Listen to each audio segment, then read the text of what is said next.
May 22 ഇന്നത്തെ daily reflection. ഒന്നാമത്തെ പടി എന്ന തലക്കെട്ടോടുകൂടി ഒന്നാം പടിയിലെ ഞങ്ങൾ എന്ന വാക്കിനെ കുറിച്ചാണ്.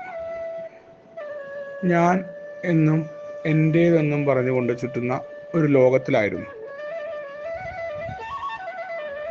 കുടുംബത്തിൽ നിൽക്കുമ്പോൾ കുടുംബത്തിൻ്റെ ഉത്തരവാദിത്തപ്പെട്ട കാര്യങ്ങൾ പോലും ചെയ്യാതെ കുടുംബത്തിൻ്റെ നിലനിൽപ്പിനെ തന്നെ അപകടത്തിൽപ്പെടുത്തിക്കൊണ്ട് എന്താണ് നാളെ സംഭവിക്കുക എന്നോ അല്ലെങ്കിൽ നാളെ ചെയ്യേണ്ട പ്രധാനപ്പെട്ട കാര്യങ്ങൾക്ക് കരുതിയിരിക്കുക എന്നതിനൊക്കപ്പുറം എൻ്റെ ഇന്നത്തെ കുടി എന്ന സ്വഭാവം ഉണ്ടായിരുന്നു. മറ്റുള്ള ആളുകൾ, അത് കുട്ടിയായിക്കോട്ടെ ഭാര്യ ആയിക്കോട്ടെ, ആരെയും പരിഗണിക്കാൻ തയ്യാറല്ലാത്ത ഒരാളാണ് മദ്യാസക്തൻ. ഇവിടെ ആൽക്കഹോളിക്സ് അനോണിമസിൻ്റെ കൂട്ടായ്മയിൽ വന്നപ്പോൾ ഞാൻ എന്ന് പറയുന്ന ആ വട്ടത്തിന് പകരം ഞങ്ങൾ എന്ന് പറഞ്ഞുകൊണ്ടാണ് ഒന്നാമത്തെ പടിയെ നമ്മൾ സമീപിക്കുന്നത്. അവിടെ നടക്കുന്ന പ്രധാനമായ കാര്യം ഒന്ന്, ആദ്യമായിട്ട് ഞങ്ങളിലൂടെ ഒരു ഏകാന്തതാബോധം മറികടക്കുന്നുണ്ട്. എല്ലാം കൊണ്ടും ഒറ്റപ്പെട്ട ഒരവസ്ഥ, ഒരു ചെന്നായയുടെ അവസ്ഥയിലേക്ക് മാറിയിട്ടുണ്ട്. മദ്യാസക്തി എന്ന രോഗം കാരണം സമൂഹവും കുടുംബക്കാരും എല്ലാ തരത്തിലും ഒറ്റപ്പെടുത്തി. അവിടെ ഞാൻ ഒറ്റയ്ക്കല്ല എന്ന വളരെ കൃത്യമായിട്ടുള്ളൊരു ബോധ്യം ആൽക്കഹോളിക്സ് അനോണിമസിൻ്റെ കൂട്ടായ്മ, ഞങ്ങളുണ്ടോ, നീ ധൈര്യത്തിൽ കയറി വായോ, ഇന്ന് കുടിച്ചിട്ടില്ലേ, സന്തോഷം, വാ എന്ന് പറഞ്ഞുകൊണ്ടാണ് സ്വാഗതം ചെയ്ത കൂട്ടായ്മ.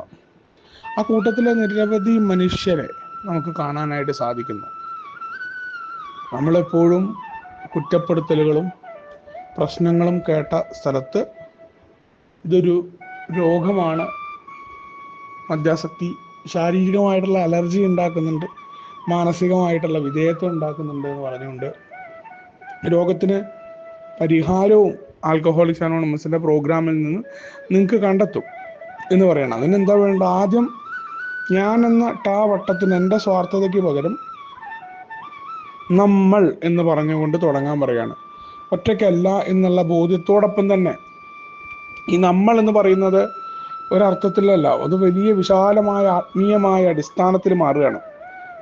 മാനസികമായ വിധേയത്വവും ശാരീരികമായിട്ടുള്ള അലർജിയും ഉണ്ടാക്കുന്ന മദ്യാസക്തി എന്ന രോഗത്തിന് പതുക്കെ പതുക്കെ പ്രോഗ്രാമിലേക്ക് കടന്നു വരുമ്പോഴും മീറ്റിംഗ് കേൾക്കുമ്പോഴും മനസ്സിലാവുന്നുണ്ട്. അത് മാത്രമല്ല, ആദ്യത്തെ പെഗ് എടുത്താലാണ് ഈ പറഞ്ഞ രണ്ട് കാര്യമുള്ളത്. ഈ ആദ്യത്തെ പെഗ് എടുക്കുന്നതിന് മുന്നേ ഉണ്ടാകുന്ന നിരവധി കുഴപ്പങ്ങളുണ്ടല്ലോ. അവിടെയാണ് ആത്മീയമായ ഒരു രോഗാവസ്ഥ, ഒരു ജീവിത രീതിയാണ് എന്നൊക്കെ പറയുന്നതിൻ്റെ കാരണം. ഇതൊരു ആത്മീയമായ രോഗമാണ്. വളരെ നിസാരമായ കാര്യങ്ങളെ കൈകാര്യം ചെയ്യാനായി പറ്റാതെ അതിലെല്ലാം മദ്യത്തെ ആശ്രയിക്കുന്ന സ്വഭാവമുണ്ട് എന്ന് കണ്ടെത്തുന്നുണ്ട്. ആത്മീയമായ രോഗ അവസ്ഥയെ പരിഹരിക്കാൻ ഞാനിൽ നിന്ന് നമ്മൾ എന്ന ഒരു വലിയ വട്ടത്തിലേക്ക് നമ്മൾ മാറേണ്ടതുണ്ട്. അപ്പൊ എന്തൊക്കെ മാറ്റങ്ങളാണ്? ഒന്ന്, എൻ്റെ എന്നതിന് പകരം മറ്റുള്ള മനുഷ്യർ കൂടി അവിടെ കടന്നു വരുന്നുണ്ട് എന്ന ബോധ്യമുണ്ട്. മറ്റുള്ളവരെ അംഗീകരിക്കുക എന്ന കാര്യവും കടന്നു വരുന്നുണ്ട്. കാരണം ഒരു മണിക്കൂറോ 1.5 മണിക്കൂറോ മീറ്റിങ്ങിലേക്ക് ഞാൻ വരുമ്പോൾ ഞാൻ അവിടെ ഷെയർ ചെയ്യുന്നു, മറ്റുള്ളവരെ കേൾക്കുക കൂടി വേണം. അല്ലാണ്ട് എൻ്റെ ഷെയറിങ് നടത്തി ഞാൻ പോവുക, അത് കഴിഞ്ഞ് ഞാൻ മൊബൈൽ നോക്കുക, ഞാൻ മറ്റ് പരിപാടികൾ ശ്രദ്ധിക്കുക. എന്ത് മാറ്റം എനിക്കുണ്ടാവുക? എന്തിനാണ് ഞാൻ മീറ്റിങ്ങിൽ പങ്കെടുക്കുന്നത്? അപ്പോൾ ഞങ്ങളിൽ നിന്നുള്ള മാറ്റം ഉണ്ടാവാൻ പറ്റില്ല. അപ്പോൾ ഞാൻ ഒരു കൂട്ടം ആളുകൾ, പല രീതിയിലും പല സ്വഭാവത്തിലുമുള്ള മനുഷ്യരുമായി ചേർന്നുകൊണ്ട് അവരെ കേൾക്കാനുള്ള തയ്യാറെടുപ്പ് ആൽക്കഹോളിക്സ് അനോണിമസിൻ്റെ മീറ്റിങ്ങിൽ ആ ഗ്രൂപ്പ് തെറാപ്പി തന്നെ ആയിട്ട് അവിടെ മാറുകയാണ്. ആദ്യത്തെ കാര്യം, ഞാനെന്ന വട്ടത്തിൽ നിന്ന് നമ്മളിലേക്ക് മാറുമ്പോൾ മറ്റു മനുഷ്യർ, വ്യത്യസ്തമായ ചിന്തകളും രീതികളുമുള്ള മനുഷ്യരുമായിട്ട് അവരെ കേൾക്കാൻ ഒന്നിനും ക്ഷമയില്ലാത്ത ഞാനെന്ന മനുഷ്യൻ 1.5 മണിക്കൂർ ഒരു മീറ്റിങ്ങിൽ ഇരിക്കാനുള്ള തയ്യാറെടുപ്പ് വരികയാണ്. അവിടെ എന്താ സംഭവിക്കുന്നത്? സമൂഹത്തിലേക്ക് ഇറങ്ങുമ്പോഴും മറ്റുള്ളവരെ കേൾക്കാൻ പറ്റുകയാണ്. ഇവിടെ നമ്മൾ മാത്രം പറയുകയല്ല, മറ്റുള്ളവരെ നമ്മൾ ക്ഷമയോടുകൂടി കേട്ടിരിക്കുന്ന ഒരു പരിശീലനം ആരംഭിക്കുന്നു. ഇനി അടുത്തത്, ആ കേട്ടിരിക്കുന്ന മനുഷ്യരിൽ പല രീതിയിലും പല സ്വഭാവത്തിലും പല രീതിയിലും എ മനസ്സിലാക്കലുകളുള്ള മനുഷ്യരുണ്ടായിരുന്നു. അതിൽ പല ആളുകളും എനിക്ക് മറുപടി തരാൻ തുടങ്ങുന്നുണ്ട്. ആ മറുപടികളൊന്നും എനിക്ക് ഇഷ്ടാവുന്നില്ല. കാരണം എന്നെ സംബന്ധിച്ചോളം എൻ്റെ അറിവിനും എൻ്റെ രീതിക്കും അപ്പുറം വേറൊന്നും ഉൾക്കൊള്ളാൻ പറ്റാത്ത ഒരാളാണ്. അപ്പോൾ മറ്റു മനുഷ്യരുടെ അത് എത്ര വലിയ അറിവായിക്കോട്ടെ, അവരുടെ ഏതൊക്കെ രീതിയിലായിക്കോട്ടെ, അതൊന്നും ഉൾക്കൊള്ളാൻ ഞാനെന്ന മദ്യാസക്തിന് തയ്യാറല്ല. ഇവിടെ പക്ഷെ നിവൃത്തിയില്ലല്ലോ. നമ്മൾ ഇരുന്ന് കേൾക്കാനുള്ള തയ്യാറെടുപ്പുണ്ട്. നമ്മളതിനോട് എതിർക്കാനോ അതിന് മറുപടി കൊടുക്കാനോ ഒക്കെ പോയി കഴിഞ്ഞാൽ നമുക്ക് കുഴപ്പങ്ങൾ ഉണ്ടാവുന്നു. അപ്പൊ ആ കുഴപ്പങ്ങൾ ഒഴിവാക്കാൻ വന്നതിന്റെ പടികൾ പരിശീലിക്കുമ്പോഴാണ് നമുക്ക് അവരെന്തോ പറഞ്ഞോട്ടെ, അതിൽ ആവശ്യമുള്ളത് എടുക്കാമെന്ന് പറഞ്ഞുകൊണ്ടുള്ള ആ ഒരു മാറ്റം ഉണ്ടാവുന്നുണ്ട്. അപ്പൊ അത് ഒരു മീറ്റിങ്ങിൽ നമ്മളിങ്ങനെ ഇരുന്ന് പരിശീലിക്കുമ്പോൾ പല രീതിയിലും നമ്മളോട് സംസാരിക്കുന്ന മീറ്റിങ്ങിൽ പല നമുക്ക് ഇഷ്ടമില്ലാത്തതും നമ്മളെ കൊള്ളി വെച്ച് പറയുന്ന കാര്യങ്ങളൊക്കെ ഉണ്ടാവും. അതൊരു പരിശീലനത്തിന്റെ ഭാഗമായിട്ട് നമ്മൾ എടുക്കണം. അതെങ്ങനെ എടുക്കാൻ പറ്റുക?